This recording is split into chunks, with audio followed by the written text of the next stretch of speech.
Long ago, the Catholic Church held a steadfast and ancient belief.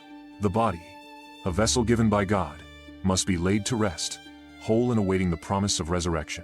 This conviction was echoed in the solemn words spoken on Ash Wednesday. Remember, man, you are dust, and to dust you shall return. These words, drawn from Genesis 3:19, served as a powerful reminder of our mortality and the inevitable return to the earth from which we came. The Church's devotion to preserving the body stemmed from a desire to honor its dignity and to uphold the Christian belief in the resurrection of the body. For centuries, this belief was fiercely defended. The Church even forbade cremation, partly due to the practices of the Roman Empire, which would sometimes burn the bodies of Christian martyrs.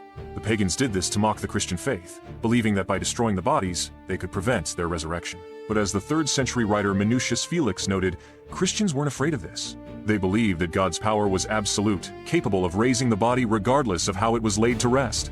Nor do we fear any harm from the mode of sepulture, he wrote, upholding the belief in the resurrection. In the mid-20th century, a new era dawned.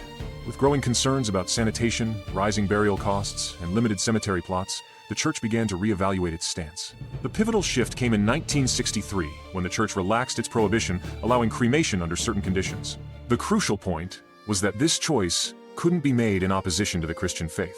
The Church affirmed that cremation doesn't affect the soul or God's ability to resurrect the body to new life. However, this change came with a strict set of rules, rooted in the same reverence for the body. The Church insists that cremated remains must be treated with the same dignity as a physical body. This means ashes should not be scattered in the air, on land, or at sea, nor should they be kept in jewelry or other mementos. Instead, they must be kept together in a proper vessel and interred in a sacred place, such as a cemetery or mausoleum. In recent years, a small, exceptional allowance was made that allows a family to keep a minimal part of their loved one's ashes in their home, but the primary remains must still be laid to rest in a sacred space. This was permitted by the Dicastery for the Doctrine of the Faith in December 2023. The Dicastery for the Doctrine of the Faith, DDF, is a Vatican office that protects and promotes Catholic teachings on faith and morals. This allowance was made to accommodate the cultural desire to keep a portion of a loved one's remains in a place of significance to them.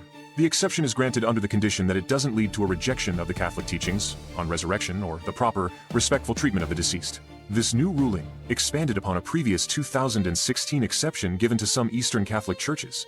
The primary remains of the body still must be buried in a sacred place. This enduring discipline ensures that the sacred journey of the body is completed with the dignity it deserves, reflecting the profound Christian hope for the resurrection.